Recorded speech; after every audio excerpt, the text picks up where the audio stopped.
Bienvenue dans ce journal. Les titres. Le groupe de soutien de la transition du Mali à la quête d'une solution durable, Lomé accueille la 3e réunion. Au Mali, la situation sécuritaire s'est considérablement dégradée au cours de ces dernières années suite à la crise sociopolitique. Quelle en est la situation? Nous ferons le point dans ce journal. Kenya. La Cour suprême confirme l'élection de William Ruto à la présidence, mettant à terme des semaines de controverses et d'incertitudes.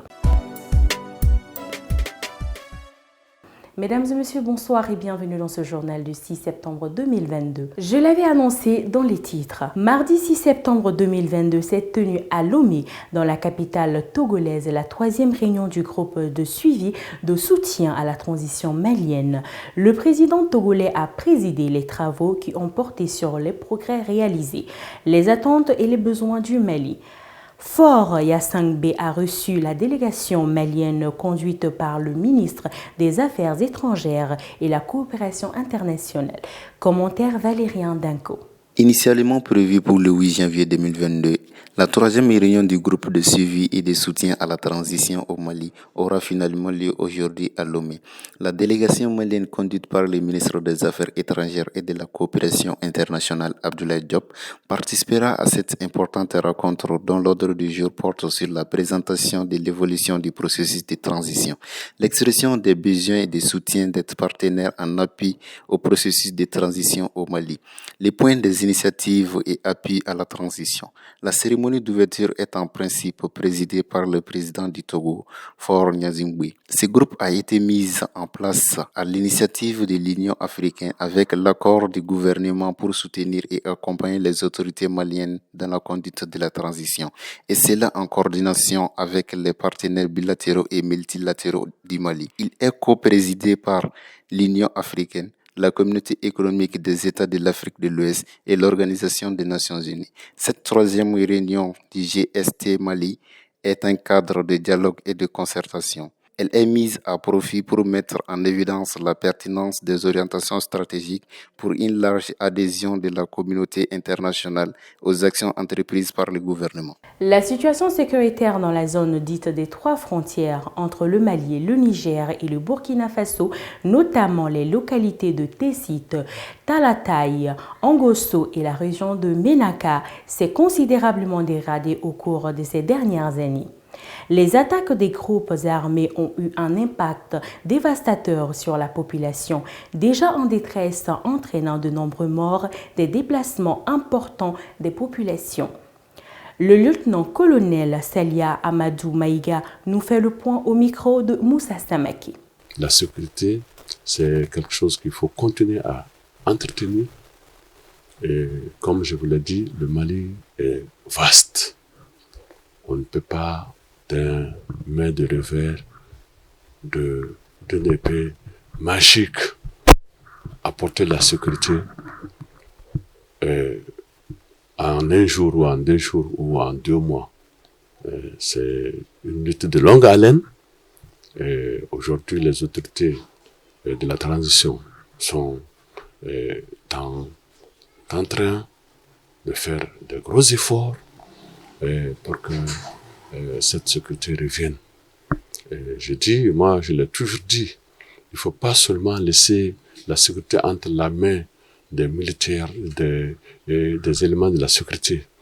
Quand il y a des situations comme ça, c'est l'ensemble du pays, toutes les populations, les fils de ce pays qui doivent s'unir, qui doivent aider. Quand on veut réussir une opération, il faut avoir un bon renseignement. Il faut être optimiste. Et aussi que les Maliens se disent que c'est pas quelqu'un d'autre qui viendra faire le Mali. Ce sont les Maliens, c'est nous les Maliens qui allons faire ce Mali-là. Donc il faut qu'on soit ensemble. Il faut qu'on soit ensemble si nous voulons réussir à enrayer le plus rapidement que possible l'insécurité dans ce pays. Le ministère en charge du tourisme et celui de l'éducation nationale initie un voyage intégrateur. De quoi s'agit-il ? C'est un programme qui concerne les 3 premiers de l'examen du DF de 25 académies d'enseignement qui vont sillonner le pays dans le but de renforcer la paix et la cohésion sociale, promouvoir le tourisme interne et raffermir le patriotisme. Commentaire Khadija Maïga. Au total, 75 élèves composés des 3 premiers de 25 académies d'enseignement à l'examen du DFA et leurs encadreurs prennent part au programme intitulé Voyage initié par le ministère de l'Artisanat, de la Culture, de l'Industrie hôtelière et du Tourisme, eu partenariat avec le ministère de l'Éducation nationale. Les activités ont un contenu pédagogique, ludique et ces activités sont multiples et diverses organisées pour développer la forme du tourisme domestique au Mali. Après des accusations de fraude lancées par son rival Raila Odinga, la Cour suprême a confirmé lundi l'élection de William Ruto à la présidence du Kenya, mettant un terme à des semaines de controverses et d'incertitudes. Commentaire Mamadou Diallo. Le président élu a appelé à l'unité, tendant une main fraternelle à ses adversaires. « Nous ne sommes pas des ennemis, nous sommes des Kenyans », a-t-il lancé dans un premier discours en tant que futur chef de l'État. À l'unanimité, la Cour suprême a confirmé les résultats annoncés le 15 août par la commission électorale indépendante, donnant le vice-président sortant Ruto vainqueur d'un des scrutins les plus serrés de l'histoire du Kenya avec environ 233 000 voix d'avance, 50,49% contre 48,85% sur Raila Odinga. Figure historique de l'opposition soutenue cette année par le président sortant, Monsieur Odinga avait crié à la fraude et saisi la Cour suprême affirmant mener un combat pour la démocratie et la bonne gouvernance. Mais ce vétéran de la politique avec 77 ans qui a contesté les résultats des 3 dernières présidentielles n'a pas obtenu l'annulation du scrutin comme en 2017 après une décision inédite de la Cour suprême. Mesdames et messieurs, la page internationale commentée par Awa Traoré.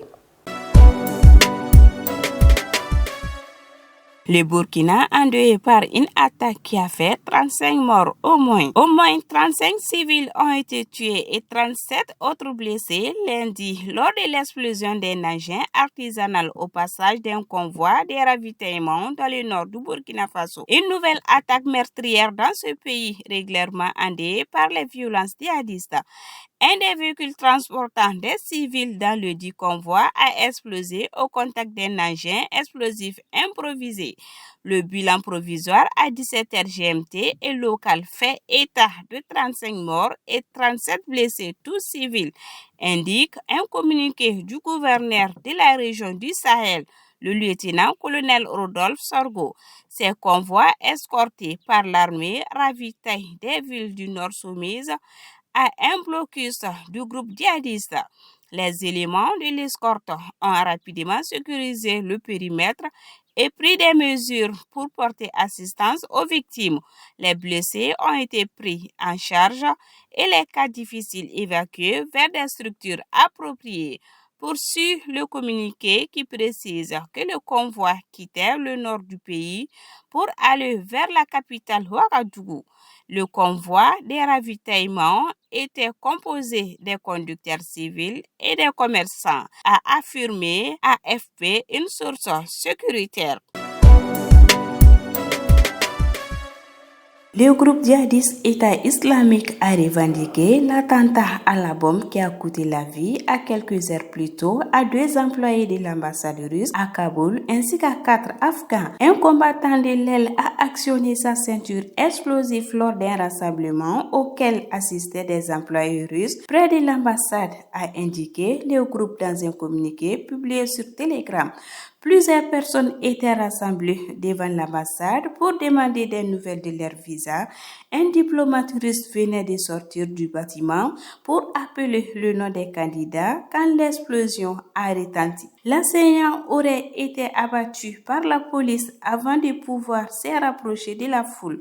Il n'est pas encore établi si le kamikaze a pu déclencher lui-même la bombe ou si ce sont les coups de feu qui ont provoqué les détonations. Le secteur autour de l'ambassade a été immédiatement bouclé au public et aux journalistes. Nous avons fait appel à des forces supplémentaires auprès des autorités talibanes ainsi qu'aux capacités de renseignement et de contre-espionnage afghanes, a précisé le ministre des Affaires étrangères russe Sergei Lavrov.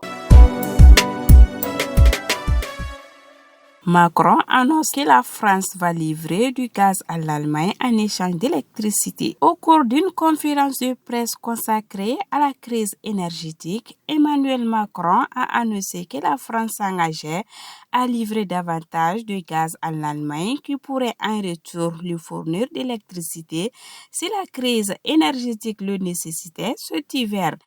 Nous allons finaliser les connexions gazières pour pouvoir livrer du gaz à l'Allemagne s'il y avait un besoin de solidarité et cette dernière se mettra en situation de produire davantage d'électricité et de nous en apporter dans la situation de pic, a-t-il expliqué.